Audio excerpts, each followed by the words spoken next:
And we're live. Hey everyone. I hope you like the background. I hope you like the names being in orange. We are classing it up in 2021, aren't we, Jade? Absolutely.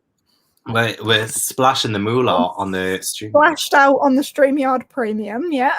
Exactly. So that you guys can have a much more enjoyable experience when you're not just seeing mine and Jade's beautiful faces, but actually the backgrounds as well. I've got the Keeper of the Lost Cities background on there, so I hope you guys appreciate it. I think I've outdone myself. It's throwing me off that it's not the same as my cover. Mine's red, whereas yours is like purpley blue, isn't it? Yeah. Yeah, mine's like a... I don't know why, but yours is definitely, I think, a bit nicer. But it's, to be honest, doesn't really matter when we are talking about the contents of the book. So, I mean, disclaimer, everyone, we do apologize in advance. If you really love this series, we apologize. I mean, I have no idea what Jade's going to say, to be honest. Jade doesn't know what I'm going to say, but I do feel like we owe everyone an apology before we even begin. I'm scared. I'm a little bit terrified. Oh gosh, I am as well. It's so beloved, and we don't judge anybody who does love this series or book or anything. No, we never do. We never do that. But we just, yeah, I'm going to be completely honest. So bear that in mind moving forward. But before we start, we've already announced the next two ones. So Jade, do you want to talk about the February one, and then I'll talk about the March one? Ta-da! February's book, A Wolf for a Spell by Cara Sutton. Perfect for Polathon if you're looking for a book for that. It's absolutely gorgeous. It's about a wolf who needs some help from Baba Yaga, and Baba Yaga doesn't usually make deals. However, she could use the keen nose of a wolf. So they team up for a reason I'm not entirely certain of, but I'm excited. It sounds cute. And it's got all that like Slavic folklore vibes that I love. So I'm looking forward to this one. Chef's kiss. So am I. Yeah. I think it's and it's one that wasn't really hyped up. I had not heard it. Was it Sasha who It was Sasha that mentioned it, yeah. And look at the underneath the cover with the little wolf face. With the embossed image. It's perfect. I would have that on the shelf like that. I would. Oh, yeah. And it's illustrated within as well, like just for example. Let's reel everyone in. Oh yeah, that's good. Oh, that'll make it such a quick read as well. It'll be so read. And again, perfect for Polathon. Well, you want to read it the first week of February? We'll not have the live show for until the end of February, but try not to forget. February's a short month, so you've got less time to forget. That's true, actually. It's like, what, 28 days? Well... And then we also announced March, which is Amari and the Night Brothers by Baby Alston. I do have both the UK, this one's the UK version and the American version. I have mine somewhere, but I can't tell you where. Under Alston. Maybe downstairs. Did you leave it downstairs? Maybe. It might be in my stack downstairs. It's all right. I've got to for you. So, like, you hold that one, which side you hold this one. Yeah. I'll just grab that one. Yeah. So, this is Jade's copy. Amari and the Night Brothers is our March pick. And it is about a young girl called Amari, who years before her brother had gone missing. And one day she ends up finding an invitation to the Bureau of Supernatural Affairs in a briefcase in her brother's room. And it's an invitation for her to study there and so that she can become a junior agent. It's set in a world where there are like trolls, yetis, lost cities, as well as like Keeper of the Lost Cities, little tie in there. But it's just like this incredible world full of stuff that Amari has to navigate to find her missing brother. It is fantastic. I've already read it and I think Jade will love it. I think you guys will love it. So yeah, I think it's a really good pick for March. So fingers crossed. Yeah, fingers crossed Jade loves it. If not, I'm in for absolute trouble. But everyone's saying hello, hi my loves. It's nice to see you all here. Loving the background as well. Thank you very much. I did try. Are we at the point that a pretty cover can't help it anymore? I think so. We've grown. We've grown as people. We've come a long way. We have. We're not as superficial as we were back in 2020 when we started this book club. we've come a long way in the past year. Oh, happy 1 year anniversary from the very first middle grade monthly book. Isn't that like so? Happy anniversary. Yeah. Oh, Carrie can't wait to see if you and her are on the same page about Keep It the Lost Cities as well. I can't wait. Genuinely can't wait. Just seeing these. Hi, I picked up Keepers because I wanted to join the book club, and now I'm on book 4 and have the whole series. Okay, so Sasha enjoys the series. That's good to know. Lower your expectations from this live show, please. Just picked up my apologies in advance. huge apologies. So excited for March. Amari's so brilliant. Amari was wonderful. Say we already have some lovers in here for Amari, and I do think it's going to be the next big book series. My first middle grade monthly. Very excited that you're here, Stephanie. Thank you so much for joining us. It actually does look like daylight in your room. That is some seriously good lighting. It's cool because you have it on the side. I've got it like facing on. I should have it on the side. That is a good tip. I might film my next video with it on the side. All right. Okay. Actually, so we can get into. Okay. So we start with our ratings, right, and then we go through core pile. Yeah, I'm just pulling up my core pile spreadsheet, so I have my I'm already. Me. I've already got that done. I'm already, prepared. Okay. Right, you're. So don't be scared. I mean, I'm scared, but you don't be scared. Should we go through everyone's ratings then? Everyone, let us know what you rated it overall. So I feel like Jade, do you want to say what you rated it? But I think a few people already. I'm just gonna rip it off like a band-aid. I gave it 2 stars. That hurt. I feel like that is still a decent rating because it's not 1 star. It's not 1 star. It could be worse. It could be worse. It could be 0 star, so it's fine. I could have DNF'd it. It could have DNF'd it, but you didn't. You saw it all the way through to the end. And it's a big book as well, actually. It's probably one of the biggest middle grade monthly books. For that. Literally pat yourself on the back with your book, smash it against your back. Just passionate. I gave it 3 stars. I actually lowered it from what I gave it the first time round, and my core pile dropped significantly as well. So we can talk about that in a bit too. But Caitlin gave interesting. I'm looking forward to your reasoning behind that. I mean, We'll see how interesting it becomes. I'm sure it'll be fine. Rated Keepers 4.5 stars. So glad you had it for January. I mean, I hope we don't ruin it for you. At least you're glad.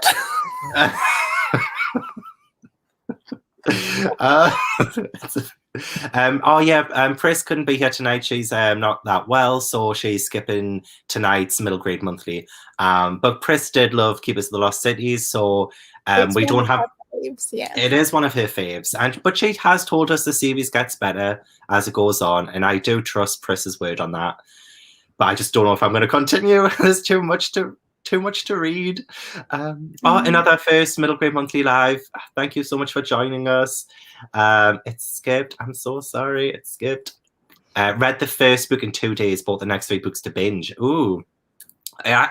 It took me. Yeah, that is really good. It took me a few days to read this, even though it was a bit of a reread. It took me quite a few days to get through it because I was feeling a bit slumpy. I don't know about you, Jade.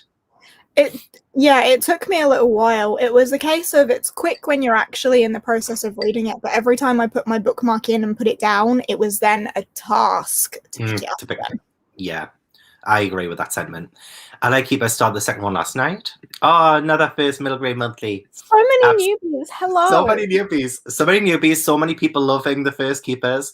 Gave nostalgia vibes. We're going to get ripped to shreds by the audience today, Gav. We're going to get spanked today. We're going to get a telling off, I think. But nostalgia vibes. This did come out in 2012, so I can imagine that's probably when a lot of people read it, and when they were recommending it to us. I'm really interested in seeing if anybody reread it recently and it lowered their rating, or maybe rose their rating. I don't know. Has it held up to those people who were recommending it if you did reread it? Yeah. Yeah. And do you regret recommending it now. Is what I want to know. I would regret it if I recommended something to you, Jade, and you ended up hating it. I'd be like, I wish I never recommended it now. I don't think that's happened, but it could. I don't think that's happened. No, I think we're okay. We're okay. We're on the same page. Participating for the first time, so I feel guilty. Oh, but you'll agree with us. That's all right. That's all right then. I love you here, Victoria. Like, we're happy you're joining in, even if we're sorry that this is the book we made you read. Yeah. But thanks, Victoria. First proper middle grade monthly, as December was just around it. That's true. Time to brace myself with bad grades. Ready to cry. Who's going first? Okay, so Sabrina gave it 5 stars. Tracy 4. Ria 5. Ocean reads 4. Danny hasn't read it yet. 5 stars. So we'll not get into spoilers yet. We'll probably start about 1:15 or something for the spoilers. 5 star, 4 star. Didn't finish it, so that's easy enough, I think. Phew, we have a first DNF. 2.5 star from Carrie. 5 star. 3 stars. 2 stars through co-pile. 5, 4. This is very split. There's a lot of high ratings, but there are a few coming through. Do you guys want to know how many times Sophie pulled out an eyelash? Them did count. I do want to know, yes.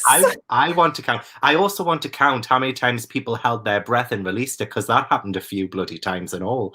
5 stars, 5 stars. No, I loved it, but it's fine. 5, 4, 4, 3, 5, 3, 5.14 on core pile. I do love the exact amount. Precision. I do appreciate that. Love the precision. 5 star, 3 star, 3 star. I really like this one. Bless you. It's fine. I mean, we don't judge anybody who loves it. We're just going to tell you. Hoping that this discussion can encourage me to up my rating. Ooh, let's see if we can make that happen. I'd love to see it. Just been at the lowest that I've seen so far. So persuade me, guys. Let me see this from another angle. Okay. Yeah, guys, convince us. Because I didn't say my rating, but it came out as a 3 star for me when originally I gave it 4. So, but I'll tell you my final core pile at the end, because I think it was a low 3. Gave it 5 stars. Came out at 9 exactly on core pile. That's high. That is high. Wow. That's the same rating I gave Hollowpox by Jessica Townsend. 3 stars, 3 stars, 3 stars. Did not read it and won't read it. That's fair. 3.5, but it was a while ago. 5 stars, 4 stars. Enjoyed it. It was above average, but definitely not a new favourite. That's fair. 3.5. Only halfway through, but think it'll be a 3 star. I don't think it really gets that much better towards the end, really. It skipped again. 2 seconds. Oh, there's a lot of comments. Oh my God, I'm so behind.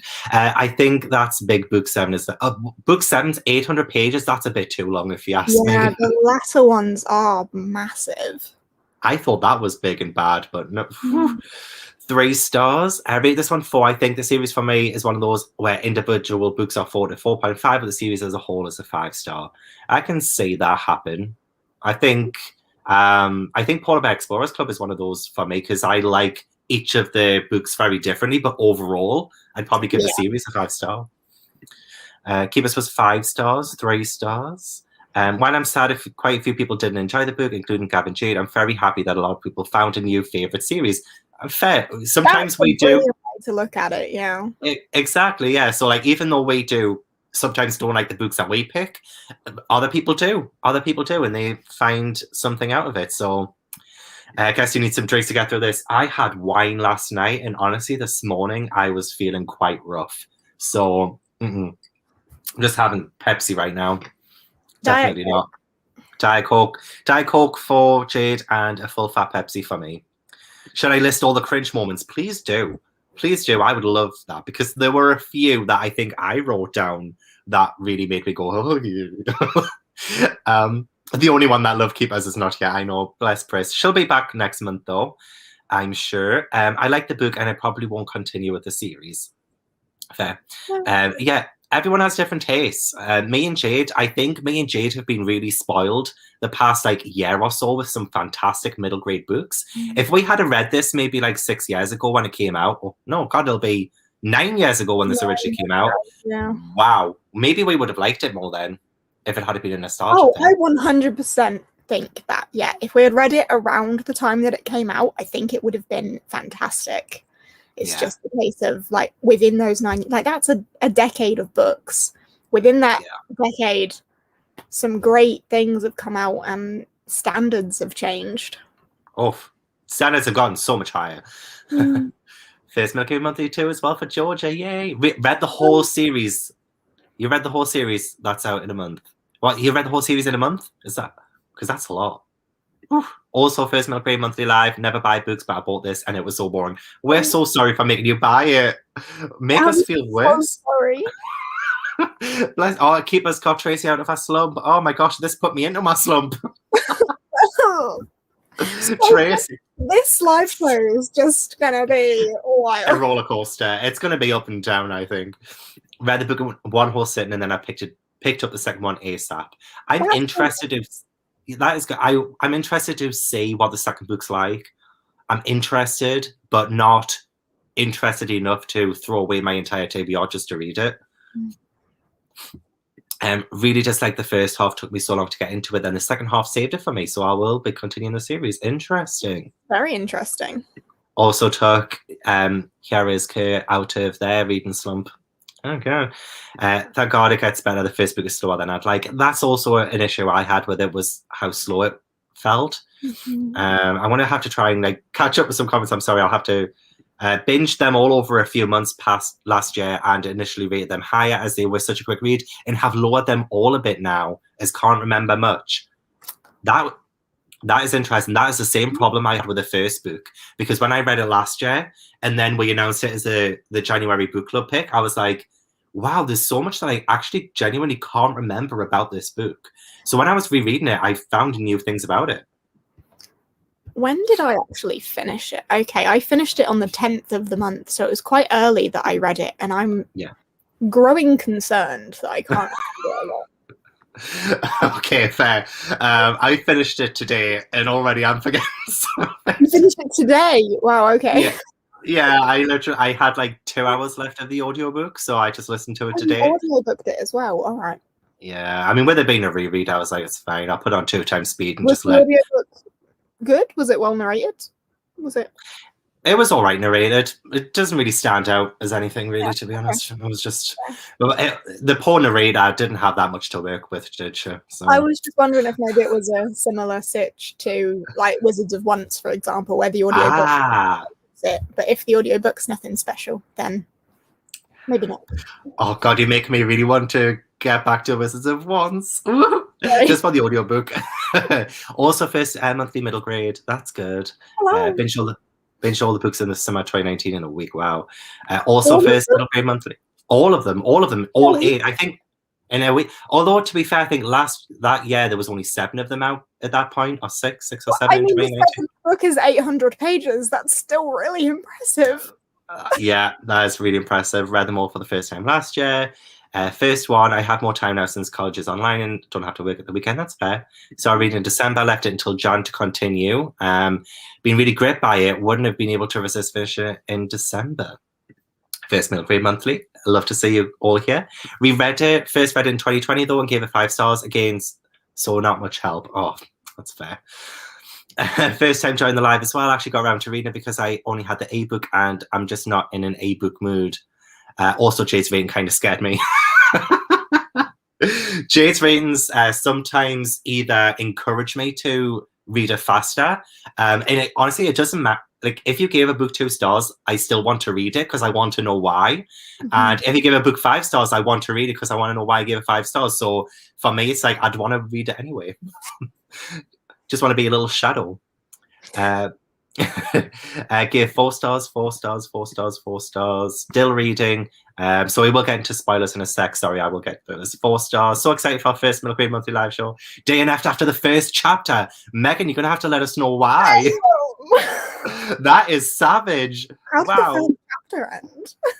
I think, wasn't she at school? Or like, the teacher was like,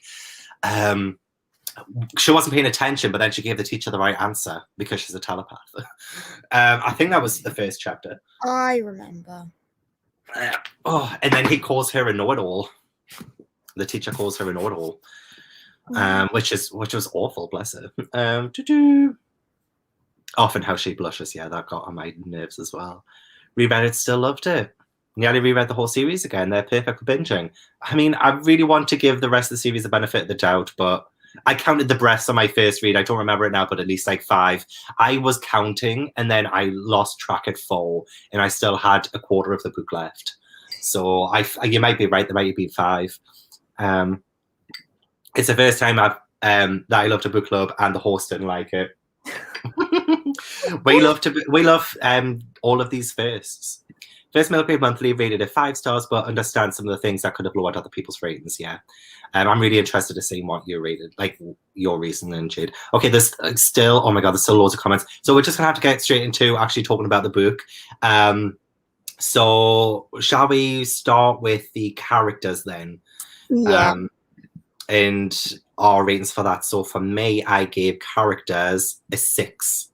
I gave it a 5. This usually so if it's your first Milk Grade Monthly live show, usually I am like 1 above Jade on all of the ratings. That's usually what happens. On all of them, pretty much. Sometimes when we first started out, we were kind of really similar, and it was almost creepy. But now it seems like I'm like 1 above every now and then. Slightly more generous than me. Slightly. Dem's eyelash count. Apparently, she gave us the eyelash count in a comment, and I want to know what it was. Me too. 18 eyelashes were tugged out in 267 days, which means she pulls out an eyelash on average every 14.8 days. That is some impressive math, Dem. That is wow. I want to pull that comment up, but I can't see. Oh wait, there. That is impressive. I do understand that is kind of like a nerves thing for her, but I feel like I mean, it did get so annoying. Like, I totally get character traits and that they do have to like follow them through and stuff, but I felt like Shannon Messenger could have not overplayed it as much, because she did it 18 times, which is a bit too much. There were probably better in other ways that she could have showed Sophie's like insecurities, her anxiety and things like that. She didn't have to keep pulling out her bloody eyelashes. That was overkill. And it didn't help us. In a way, it is a way of, as you say, showing those like anxious habits. So I do get that as well. Just from a reader's perspective, it was a little bit repetitive, but at the same time, I can kind of see why. But yeah, nice to see.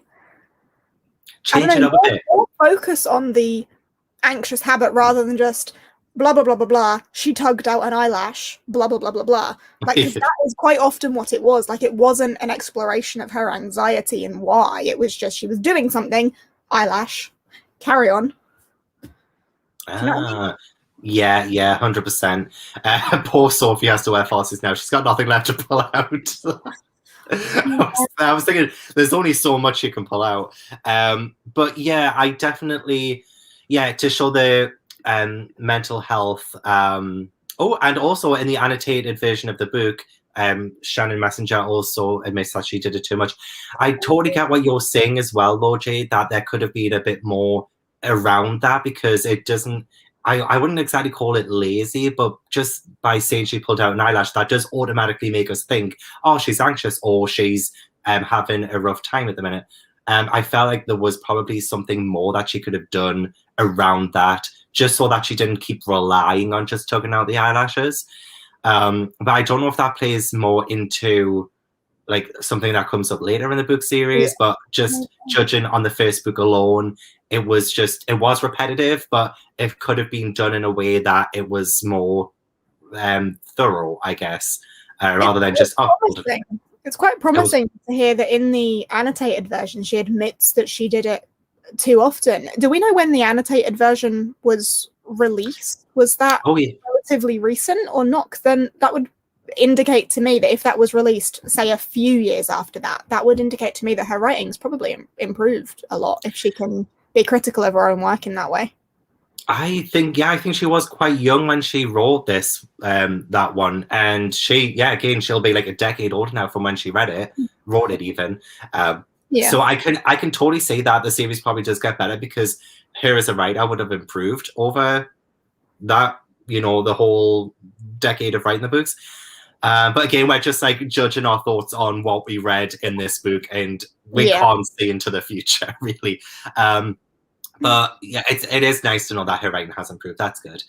We do acknowledge that, but yeah, Keep Us Alive says it felt dated to me. I also felt like Sophie as the main character, she bordered on a YA protagonist, even though she started out as 12, and then I think she does turn 13 during the book, but she definitely started out as 12, and there were some things that kind of got under my skin a little bit that made me think maybe this is more YA than middle grade, but it's not. About the ages of the characters just felt a little bit off. Mm-hmm. If we haven't already said, by the way, spoilers will be said from like now on, because there are things I want to talk about characters that I can't say without spoiling. So if you haven't finished it, don't want to be spoiled. Bye. But yeah, like some of the ways the behaviors of the characters, and she focused a lot on how much she fancied this guy, and these other guys were like physically drooling over her. Like, she's 12. Yeah, and I know that like the other guys are roughly about the same age-ish. It was so weird to read it though. Uncomfortable a little bit. I took a photo of one of the pages where she just met Fitz, and I took a photo of the page because I was like, hey. But this was like the other way around. But it's right, yeah, because she focuses a lot on how good looking like Fitz is and stuff. Mm-hmm. So he runs his hands through his hair, making it stick out in wavy spikes, kind of like a rock star. Could someone that good looking be crazy? You know what I mean? There's like a lot of good look. Like, she'd blush a lot. She would get all gooey and drooly, but then they would get drooly over her as well. There was just too much focus on how people looked, and I'd never read that in a middle grade before. Yeah. And that it unsettled me last year when I first read it, and that's why I didn't love it as much as Chris did. But I to be honest, now I'm looking back at it, why did I give it 4 stars? But that wasn't the main issue I had with it, was that I couldn't believe that these characters were this right age, and it just weirded me out. Heather's comment that's just come through, I teach students that age, and they're very much like that with their love feelings. And that pulls in quite nicely with Sasha's comment above. It's hard to imagine how you felt when you were that age, puberty and stuff, boys were the thing. I appreciate that. Yeah, like now I cannot remember how I felt when I was 12. But as too old. 23-year-old reading about a 12-year-old doing that, it's uncomfortable. Yeah, it makes it. I feel like this book read a little bit like fan fiction for other 12-year-olds or other 13-year-olds, kind of like going through that. But as an adult, I just can't get on board with that, because this is a mass marketly published book. This is out in the world. It's not always going to be 12-year-olds or 13-year-olds reading it. But the target audience for it is. I get that. So why the hell are we doing a book club reading books that aren't our target audience? I do not know. It's what we have to do. It's what we have to do. But I totally get it. I totally do get it that they are going through their feelings. They are expressing it. But when I read a middle grade, I don't read for the romance aspect of it. I don't read for that. Yeah, because romance in a children's book is weird. It is a bit weird. But also I feel like it could be done in a way that wasn't as like, ooh, like, you know what I mean? Like, it's so hard to explain, but I have read fan fiction where it's been not as forceful, I guess, in their feelings, just because when you're describing somebody else the way that she's describing the other kids, or they're describing Sophie, I don't know, like, it's such a hard one to talk about. It is, yeah, because I'm seeing the comments now that it is aimed at Yeah. Oh, yeah. So Megan, that's why she DNF'd it, because I read like fan fiction. A lot of 12-year-olds are reading YA, middle grade is aimed at younger. Yeah, so it does feel a little inappropriate because I felt like this book didn't know what it wanted to be with the characters. And I feel like I keep wanting to call her Samantha Shannon. Shannon Messenger, Samantha Shannon did not write this, but Shannon Messenger, I felt like she wanted her characters to be good look. Like she wanted people to really kind of like Sarah J. Maas for middle grade kind of stuff. Like she wants people to fancy recent, like Shannon Messenger wants people to fancy Fitz. You know what I mean? It's like, I don't want to. I don't want to, so I don't like it. He's like 13, no thanks. I don't want to read about that.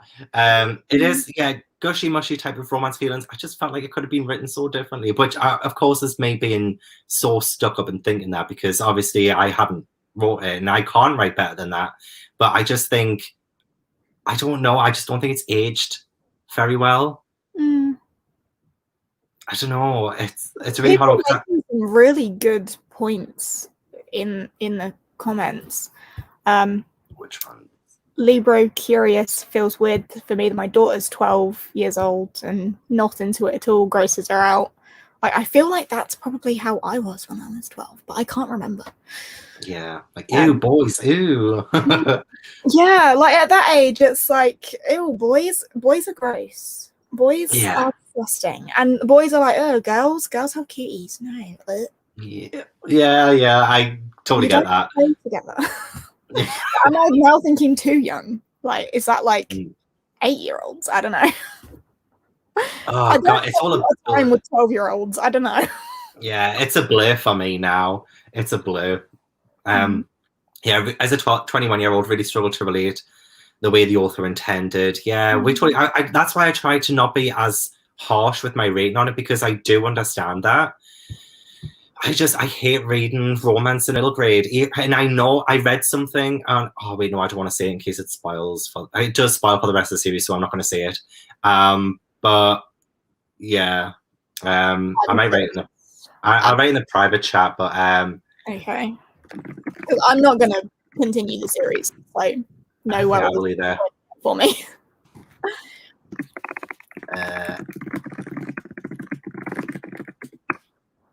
Yeah, I feel like it's probably a given, but oh, okay. I'm assuming they do age up throughout the series. Is it like a Harry Potter scenario where each book is a year? Oh, that's a good shout, because it is like a magic school kind of setting, and then she needs to go to the next year in the next one. I imagine so. Let us know in the comments. Book series. Yeah, so then by the end of that, like I could see then she'll be 20. Then she'll be like, she'll be a late teen if that's the way books progress. Yeah, I don't know if it would have though, because I don't know if she'd have aged that much. But I don't know. Let us know in the comments what her age is. But no, because all the books are middle grade, and you wouldn't have a middle grade about a 17-year-old, would you? It just wouldn't happen. No.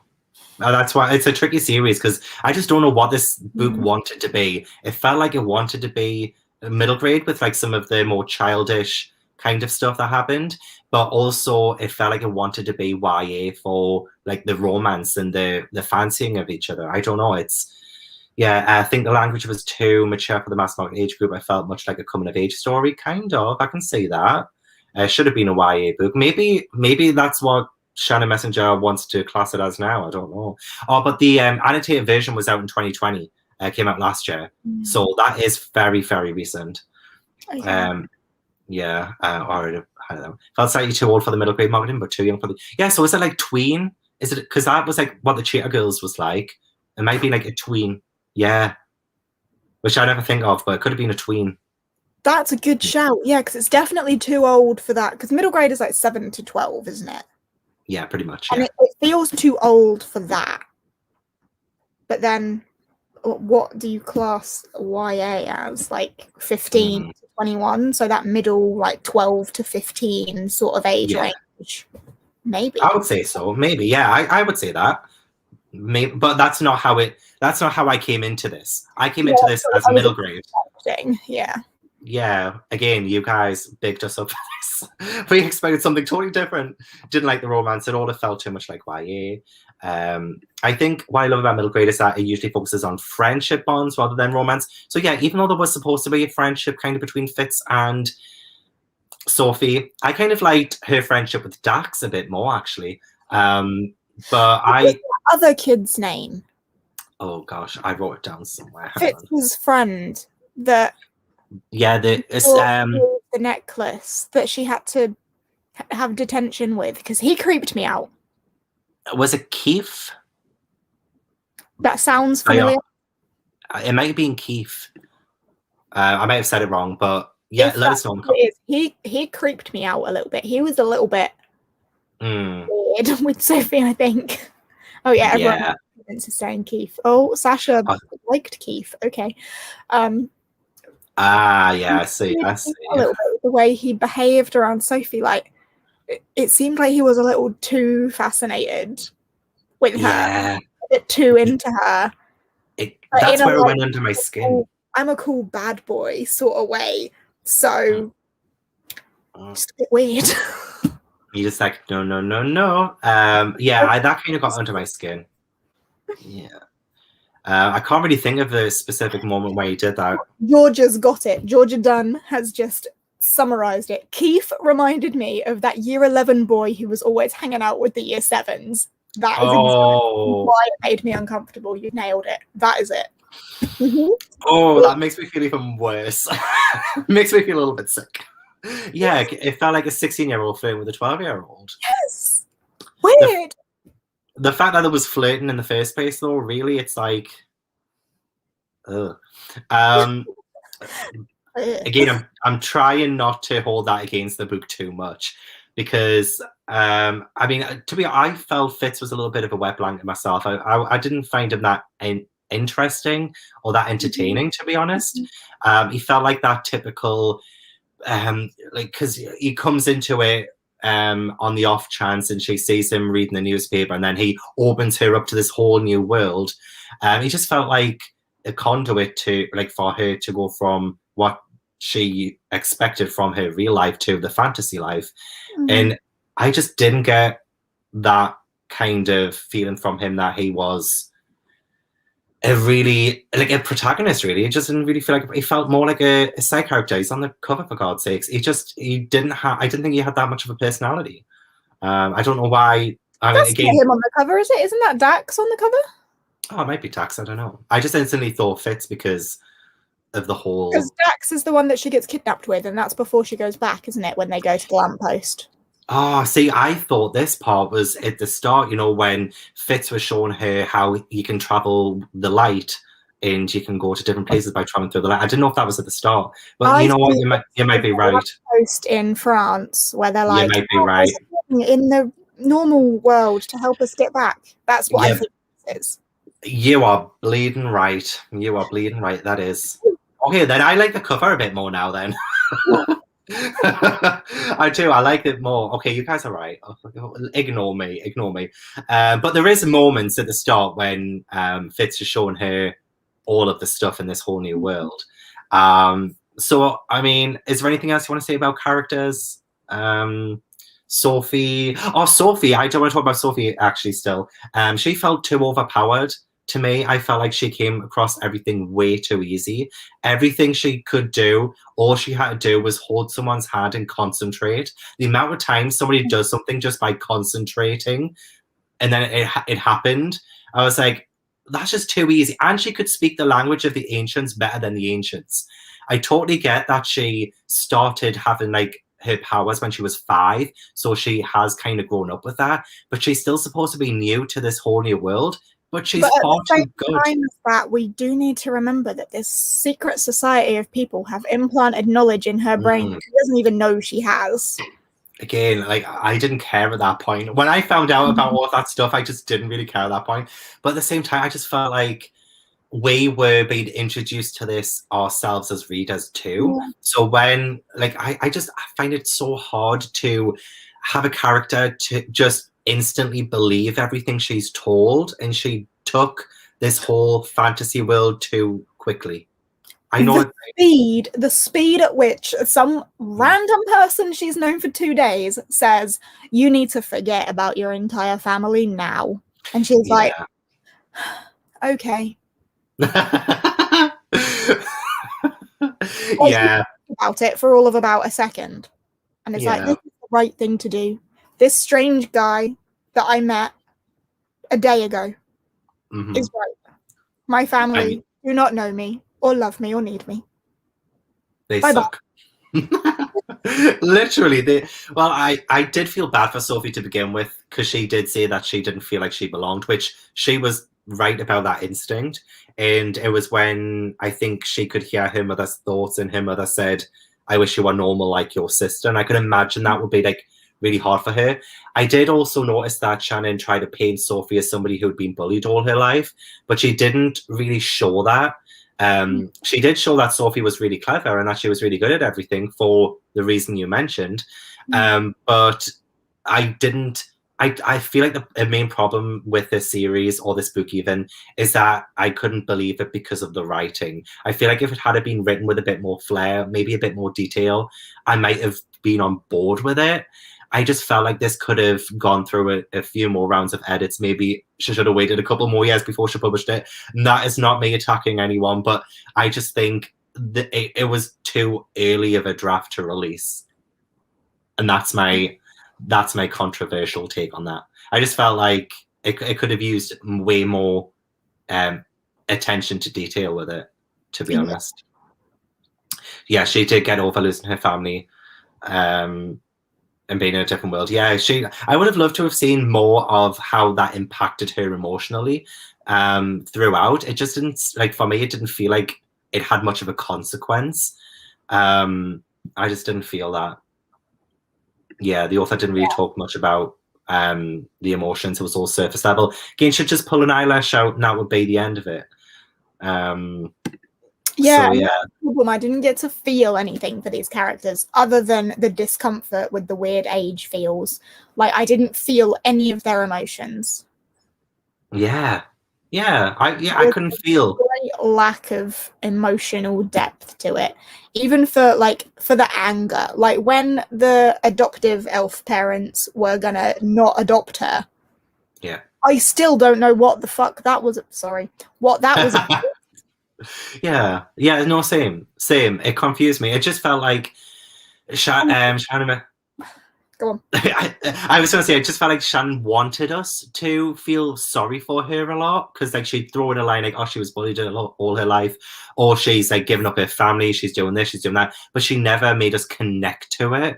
She would just tell us that Sophie was going through something, but didn't actually show it. I get annoyed when characters accept things like, okay, shrugs off and goes off with strangers, only 100 pages in, but really, Sophie? No.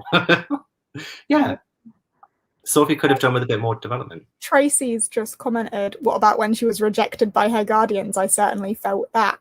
I really didn't. I didn't get any emotional... Any emotions about that. It felt very, again, surface level anger, like, oh, okay, you don't love me, slams a door. Yeah. There's no... Again, like, yeah, and with that as well, there's just no consequence to it, like, or anything, because everything just, I kind of knew this going into it because it was a reread, but just like by the end of it, I just knew Sophie would get away with everything, kind of thing. So like, even though she gets in trouble with the tribunal, I knew that everything would just be hunky-dory by the end of it. You know, like, we'd have these big emotional things happen without actually exploring that emotion, and then everything was okay by the end of it. And it was like, okay, if that's how you want to play it. The fact that the adults didn't know how to communicate well, they're hundreds of years old, they should know better by now. The adults felt so fake in this as well. Like, I couldn't believe that they were actual characters. I couldn't. Even the tribunal, this was a kind of book where every other character was there to service Sophie in a way. Like, they were just like there to advance her plot or her storyline, and nobody else really felt like their own kind of being, for myself personally. Like the whole tribunal stuff started pissing me off by then because she just got away with everything. Again, everything was so easy for her. And I just don't, I hate it when characters are overpowered. Their powers aren't explained in a way that I could, I know it's fantasy, but it's just, I just didn't believe it. Can we also draw on this that's on this cover? Oh, yeah. Not just for the fact that it's shouldn't be on the cover. Yeah. But, like, I get where this comes from, and also felt the same thing about this book. So saying just makes sense with the main character that gets away with everything. It's completely overpowered. We don't really feel much because like chosen one is gonna be fine. Mm-hmm. Yeah, there's no depth to that.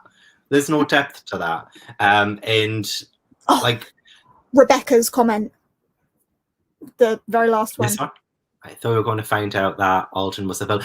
Same. I'm so waiting for that depth for Alden to be a traitor. Oh my god. To me, I because it was a reread, I kind of knew it wasn't going to happen. But even when I first read it, I should have thought that first because he could have been. Like, he could have been, and that could have been so good. And it would have fit so well as well. Major vibes. Yeah. But who knows? Maybe in the future of the series, who knows? I don't think so, but maybe in the thingy. But I just not a lot of depth. But I'm glad you know what? It was in a way entertaining. I will give it that. It was escapism. It did make me figure about the world for a bit, but I need complex characters because I always seem to prefer character over plot. As long as the character carries it, you know what I mean? And I don't think Sophie could. She was just too overpowered. That's my bottom line with Sophie. She's too overpowered. I was comparing her to Amari as well, but I'll not say too much about that. But yeah, I feel like when we get to the Amari and the Night Brothers live show, we'll have to do some comparisons with Amari and Sophie, I think.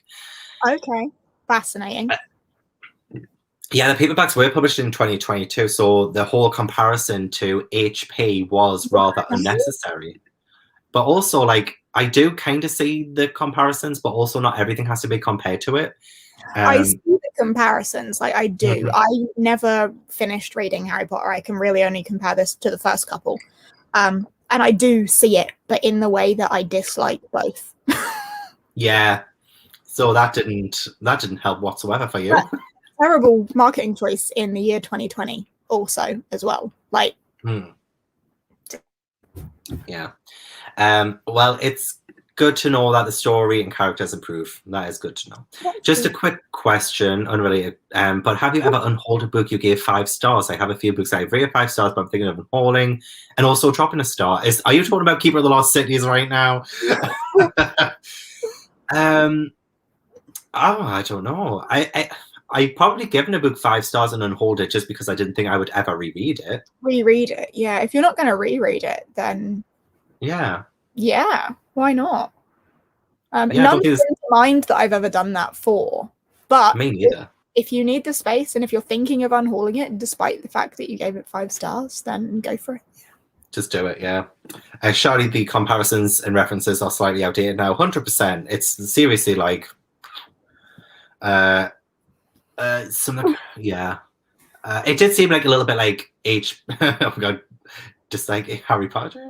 It did seem a little bit like this could have been fan fiction for HP back in the day, but Jade and Gavin, what did you think of Elwyn, the Doctor? He was quirky. Yeah, I didn't dislike him. He had like a banshee as a pet. Did I imagine that? There was definitely a reference to a banshee. I remember that, but I don't know what it looked like. What does a banshee look like? I have no idea. Well, I think they originate from Irish mythology, or I think it's Irish, but usually they're women with long white hair and they scream a lot. So they're usually like pale and have elongated mouths. But I don't know if that's the kind of version that the Keeper of the Lost Cities. Okay, yeah, I've just Googled imaged banshee. Yeah, I love banshees. Sort of pet that was a banshee, but I'm assuming it wasn't a traditional looking banshee because that would be a weird thing to keep as a pet. But like it would sit on them when they were unwell and stuff in the medical center. Like that was cute. Whatever it was, whatever it looked like. Yeah, but I don't imagine a woman with long white hair sitting on people's chests. No, I'm pretty sure the banshee was like sat under a chair at some point. Because I imagined like a school medical office with this like dog. I saw it as a dog. I have no idea. Maybe that's what. But again, if because it is tying into the writing a bit, but like if she had have done a bit more detail with some of those aspects, then I would have been able to picture it more clearly. But I just didn't. I'm sorry about that noise. So we are moving on to atmosphere then. Wow, we're almost talking. Sorry, just seeing a comment from Lady Lovestead Reads. I think Elwyn is her dad.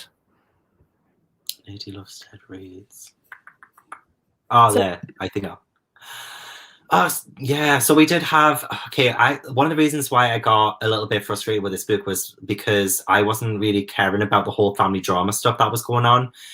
So I couldn't have cared less who her father was by the end of it. But I kind of think maybe Elwyn could have been. But isn't she just kind of more maid than she is like actually have actual parents? I see that kind of as like a creation of this group, like not someone who has actual parents. Yeah. But I couldn't have cared less by the end of it. Like, I just didn't care about the family stuff. I just wanted more exciting things to happen. And even when exciting things did start to happen and she got kidnapped and all of that, but it just, again, by that point, I was a little bit too far gone. So, yeah. More people confused about the banshee as well. Was it a cat? Did it look like a weasel? What was it? Yeah. Dog. The fact that none of us know. None of us know, and maybe if this had an illustrated edition, maybe we'd know, but then it shouldn't be the job of the illustrator. Back into writing. Just tell us what the banshee looks like. Please. Please tell us.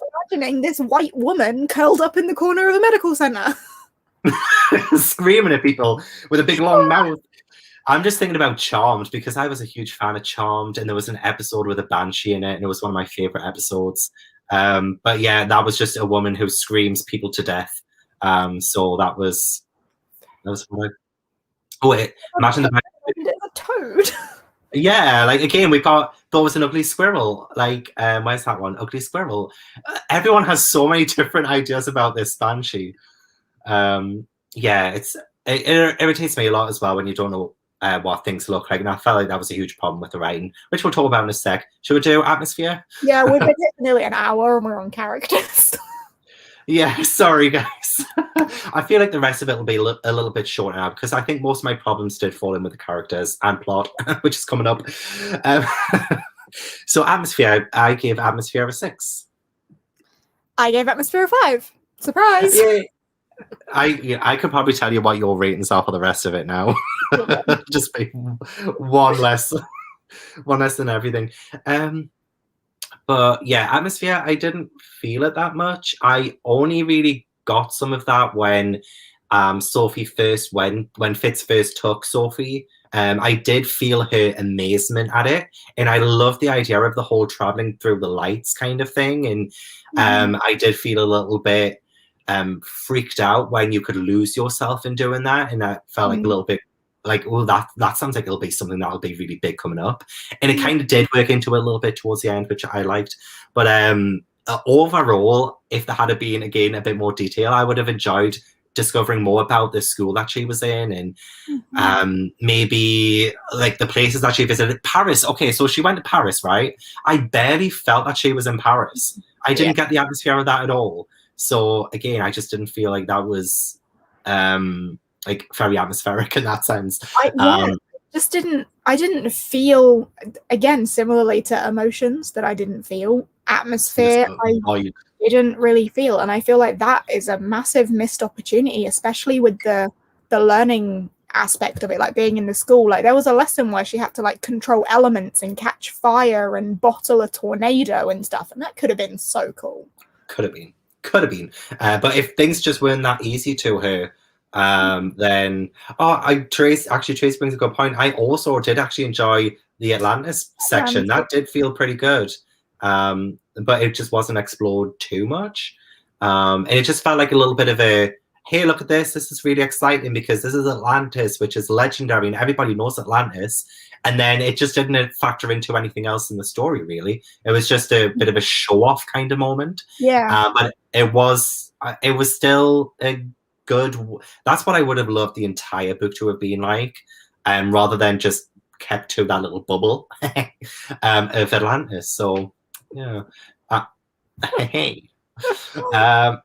Atmosphere was fine, not brilliant, not terrible, just average. Yeah. I think because nothing happened, I didn't think there was much atmosphere, even in the tribunal. We all know what the outcome was going to be. Exactly. So I would have thought the atmosphere would have been, the tension would have been drawn up during these tribunals, because it's like, it should have been a huge thing, you know, like that. This was her future in their hands. But everything was just, again, too easy. So there was no tension. The suspense just died away. And it really did drag the atmosphere down. I should probably give that a 5. But I won't. I'll keep it a 6 for now because, I'll keep it a 6 for now. Which the light traveling was expanded on. Same. Really did not mind things coming easy to Sophie as a child. I would have loved that in a girl character. I mean, fair, but I think just as a relatable character, you do want them to, I don't know, like, it's so out of the ordinary. You would think that she would be a little bit more flawed so that you can relate to her. I don't know. Again, I'm comparing her to Mari. What I tried to do there was that she was really bad at, was it alchemy or something that she was really bad at? Yes. Or was that the one where the teacher was like, you're terrible at this, and wouldn't give her the 10 at the end? No, the 100% at the end. Was something on the cape or something? Yeah. Yeah. I think that was supposed to be her one big flaw. Wow. I think the descriptions were so unbalanced. Some bits were described really well, others were glossed over. How much longer would the book have been if it had atmosphere, though? Yeah, fair, but so much of this could have been cut down. I mean, there's some parts of it that I just felt like you could have glossed over, or just not included at all.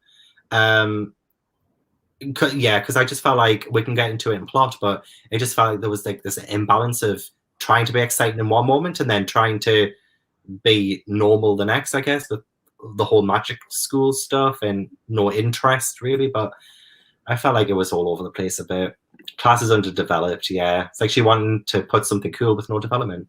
And at the very end, when all the teachers were like, oh, well, yes, she did this one thing, so I have to give her a 10. Oh, yes, well, she came from the human world, so I have to give her a 10 in her human studies. Oh, well, she has a photographic memory, so I have to give her a 10 in history because she's memorized the whole textbook. Like, damn. Where's the depth? There's just, it's like, the whole classes aspect of it just, again, like, that could have been interesting, again, underdeveloped, so I didn't enjoy it that much. Get rid of the romance, add more atmosphere. She did feel alchemy at the end, but that was really just because that teacher was painted to be a personal grudge. That was a personal grudge. That was the intentional caricature of Snape, let's just say, like a bit like it was Snape. So that was just also a way of just trying to add drama to it, but things still turn out all right in the end because she can still go on. She can still do another year at, was it Foxfire? I think that was the name of the school, wasn't it? I think it was Foxfire. I think that was the name of the school. But it was absolutely fine by the end of it because they still were going to pass. They were still going to, do all of that. And how did she end up passing that in the end? The fact that I can't remember. Because the alchemy teacher failed her, he still needed one more pass, and didn't like a random person just be like, well, if she'd taken my class, like, I can't remember. I literally just read it today as well, but I think it was because it was about participating in 8 classes, and she'd only passed it with 7. Because she participated in 8, that still meant that she passed.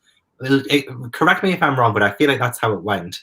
Because I remember, and then I think that person has to be her mentor for the next year. The person who failed her has to be her mentor.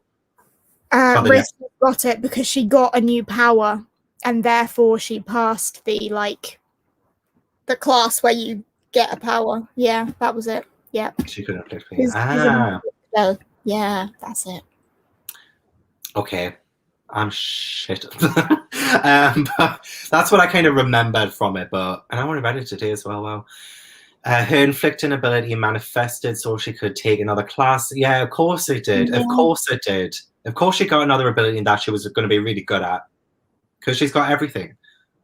Apart from a full set of eyelashes, apparently. So yeah, she's going to take another class next year. Good for her. Good for her. That's, I think, going to be an interesting point in book 2, because she's going to have to take a class with that dude that hates her. Like the dude from the tribunals who's always like, no, that's illegal, go away. And he's the only other inflictor, right? So I think that's going to be an interesting dynamic that will probably be explored in book 2. I still ain't going to read it, but... I was going to say, Jade, in like a few months, do you want to buddy read it? I was going to be like, oh. I would only... Jade, I'll only read it if you read it. Come on, everyone. Convince Jade to read it. Convince Jade to read the second one and I'll read it with her. Let's see if it gets any better. I'm just interested. I'm not like, I don't know. Like I have so much I need to read already. Like I said today I have 166 series that I'm in the middle of, and I've only finished 45 of them or caught up with 45 of them. But so that cover that you made looks awesome. So thanks. That took me ages as well. Gosh, but yeah, look at it. Go, Jade. Jade, do it. Jade, please. I feel like people would be interested in seeing that. I think if me and Jade are bored and we don't have anything to read, maybe we could. But I don't think. Oh yeah, if we don't have anything to read, sure. Read the books you are excited about. That's true. Yeah. How about we do it next time we meet up in person? We actually read together. Oh my gosh! Yes. Hello, Jake. Hold on. How much? Which one's on your son? Jake wants FIFA points. Do I give him FIFA points? 12. Well, how do you get FIFA points? How do you get them? Money. He wants me to buy him FIFA points. Oh, how much are they? How much would... I'm not doing 70k. That's so expensive. 12K. That's what I meant. Yeah, 12k. I'm not doing that. That's well expensive. Does he deserve 30 quid? Yes. Has he been good this week? Yes. Has he been good? He has been good this week. He's been very supportive. I'm not going to get that until you transfer. What if he makes you a tea? What if he makes you a tea? Oh no, I don't want a tea from him. How about you make me a sneak and bring it back, and then you can buy FIFA points. Can I have a cherry bomb? Mm-hmm. Cheers. Ooh. All right. I like this exchange. Oh, I would also like a sneak, and then you can transfer the money. We can. Does he want to have a marriage or FIFA points? I mean, that's a good question. We'll ask him that when he comes back. Yes, exactly. So I feel like we've pretty much agreed on atmosphere, because I think that ties in with the writing, which I gave a 6. Guess. Just take a guess. 5. I love it though. It's like we planned this, but we didn't. I promise. Yeah. It's the way it worked out. Doing. It just wants to be its own thing. It wants FIFA points, apparently. Writing. So I mean, we've talked about it. There's just not a lot of detail in it. It lacked depth in many places. Yeah, 100%. And again, like, I'm looking at it from a perspective that it came out 9 years ago now, but I can't help how I rate it, because I have read so many greatly written middle grades over the past 2 years, and in today's standard, it just doesn't come across. And Megan even said the writing killed it cringy. There were a lot of cringy moments. Didn't somebody say that they were going to write all the cringy stuff down? Did I miss that comment? If they're writing all the cringy stuff, because I'd love to see that. Yes. It was a very early comment. It's probably so early now that we can't get back to it, because it doesn't go back that far. But it was an early comment. Someone said they were going to do that. Yeah. Yeah, I mean, we have been trying to like balance it so that we do pick a recent book and an older book so everyone has access. The next two are very recent, like 2020 releases, 2021 releases. Yeah, they're so new. So we'll definitely be reading some quality recent stuff. Don't you worry. But yeah, we do try and balance it so people don't have to always be buying new releases. Is our thought process. Yeah, especially in this day and age as well, when there are, you know, a lot of lockdowns happening all over the world. So it's harder to get hold of newer books. But we do try and balance it out. Good girl comments from adult males. That's creepy. Have I told you about the guy that I used to work with that did this to me? I'm not 100% sure. Literally, I did something at work for him and he came round to my desk and pat me on the head and called me a good girl. Oh, that's so that's creepy and condescending. Thanks, Jake. Cheers. Come back. Would you rather get married or have FIFA points? FIFA points. Get out. Shut the door. Get out. You're lucky I know you're joking. Yeah, Jake does get away with a lot. But you know him so well.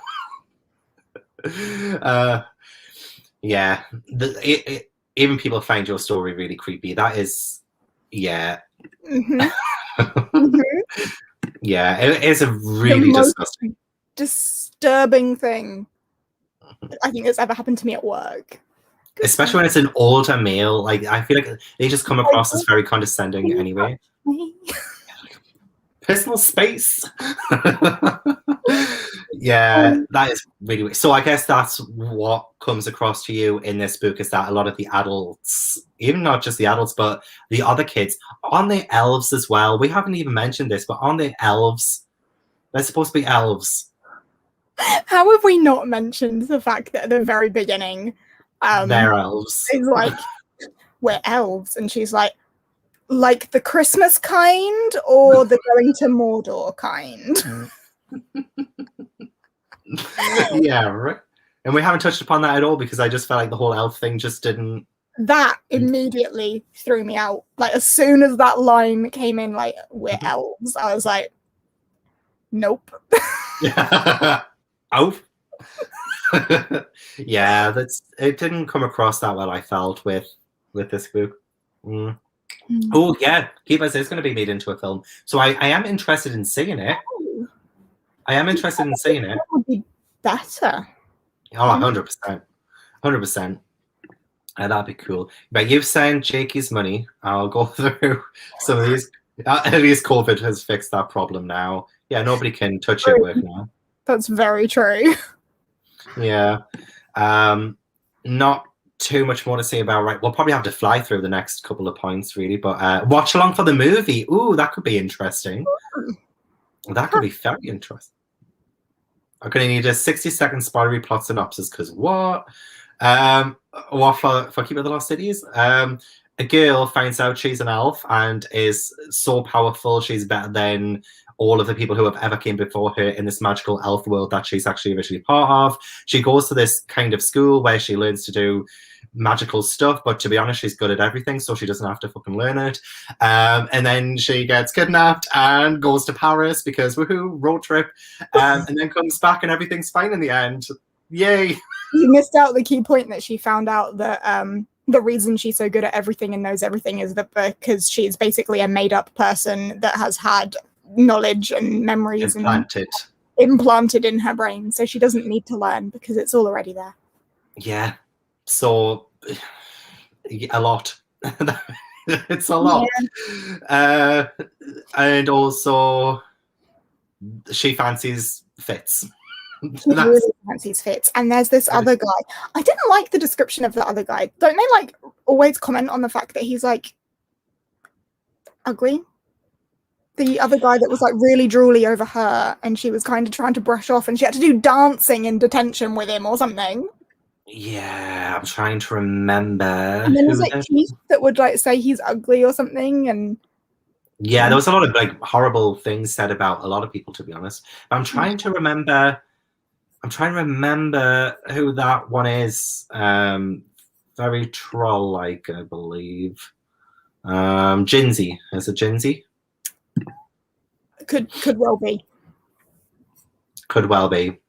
I can't remember. The name doesn't ring any bells, but I trust you. That rings more bells. Jinsey. Oh yeah, Jinsey. Yeah. Okay. So yeah. Yeah, taking the person. Because girls know how. Oh, I wish Girls Night Out Paulathon, anyone?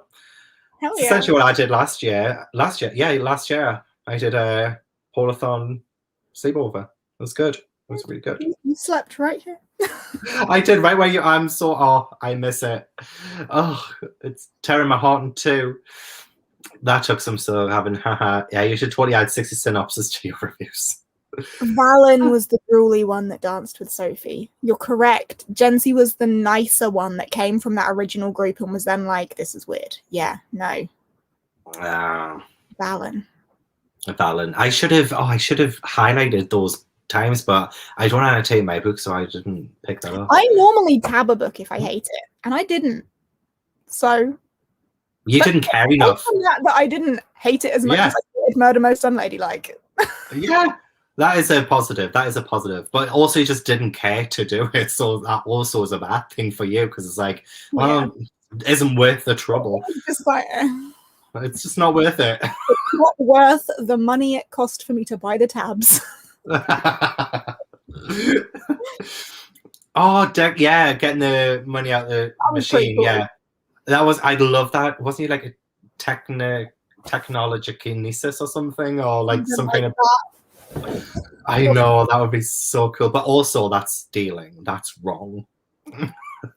Bad. But he's an elf, and elves hate humans, so stealing from the human world means nothing. Which I mean was another thing that was just a bit like, very, very solid, but very vague. In that, why do they hate humans? Because they didn't care about the fires either, did they? They weren't caring about the fires.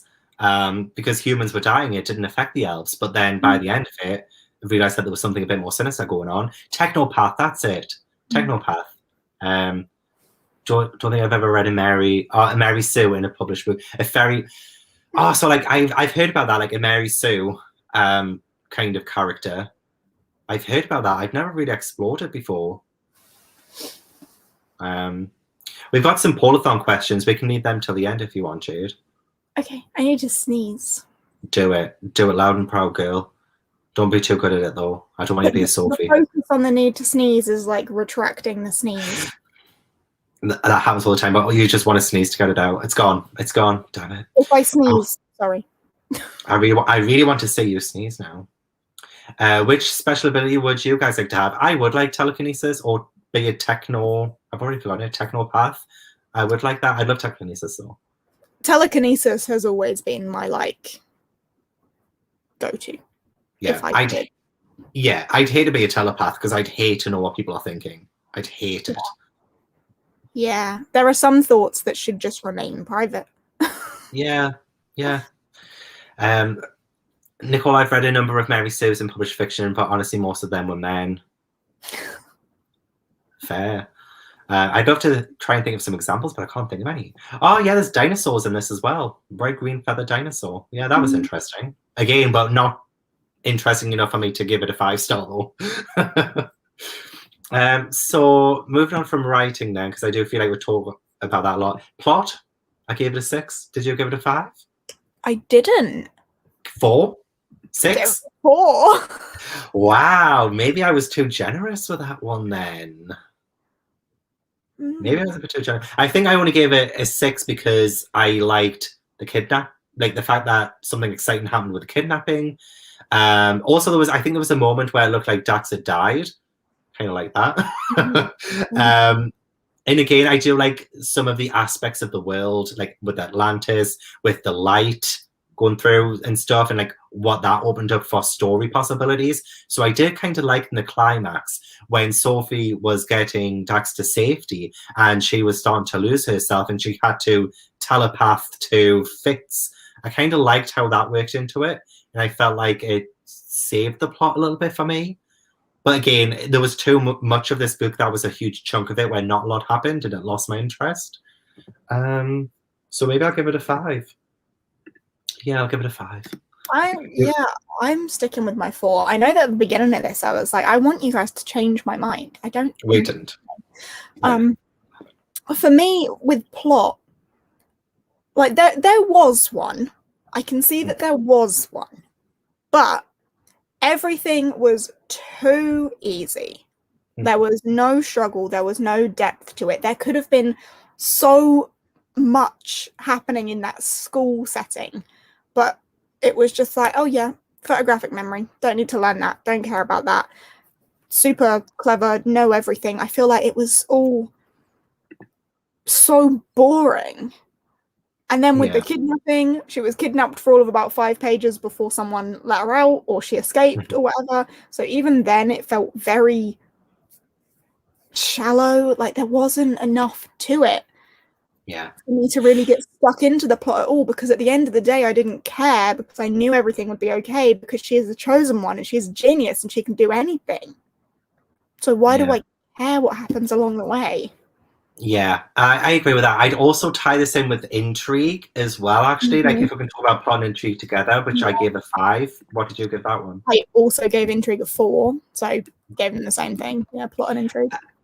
So like, if we talk about that together then, because at the start I was quite intrigued because we had that moment with the neighbor and then somebody trying to take Sophie then and there, like before all of the plot kind of kicked in. And then we had the whole like Black Swan kind of part of it and that whole mystery. So my intrigue kept relative, well, 5 is middle, but it still kept it afloat for me. But as Victoria said, it might not make sense, but there were too many gaps. When something did happen, it was rushed. So with the whole Black Swan stuff and with the whole kidnapping, with the whole who's trying to take Sophie, with the fires as well and the fires that were happening, it just not a lot of focus was placed on one place for me to be too overly intrigued. Like it was almost like a tease. Like every time something interesting happened, it was teasing me kind of thing, because then it wasn't explored to the depth that it should have been. I think too many scenes ended with her falling asleep and that slowed down the plot a bit. Yeah, it just seemed like she was getting overwhelmed and anxious, and then she'd fall asleep and then we'd go to a different time of day or a different setting, or couldn't care less about a school subplot. That's what the main chunk of this is, the school, but it felt like a subplot. Because again, it just wasn't that developed, it wasn't that interesting. Developed, yeah. So I honestly don't know the point I'm trying to make with the whole intrigue thing. The school subplot could have been so much more like Wondersmith-esque. Now that would have been cool. That would have been cool. And that I can was a good school plot. Yeah, and I can see some comparisons with that because, and I'm not spoiling this for anyone, but like in Wondersmith, doesn't Morrigan Crow have a teacher who doesn't like her and keeps making her do things that she doesn't want to do? Wasn't he like a tortoise or something? So I can totally, Jessica Townsend, I mean, even though she wrote it years later, she did it better, okay? But no, I do usually love magic school settings. I love The Worst Witch by Jill Murphy. I love things like that where, you know, people get to learn about cool stuff. I just didn't get the whole cool stuff. So the intrigue for me, it suffered because it was a huge part of this book where the plot just, it was like, what, like dribble? Maybe dribble. Dribble? Dribble? I mean, I'm not dribbling like the well, not even teens, the children in this who were dribbling over each other. But yeah, it was very stale. It was a stale plot by the end of it. It could have been something great, but it just got stale the more that the pages happened. So if this had been 100 pages shorter with a bit more detail, and I don't know, because then it wouldn't be shorter then, would it? I'm so conflicted by this book. I really am. I like Yeah. Sarah's comment. There was no intrigue, just frustration. The adults wouldn't tell her anything, and she was in the dark about every single thing. Yeah, and then when she got told something, it was a huge info dump that usually just circled back around to her being the greatest at everything that's ever been. That's usually that's what it would circle around to.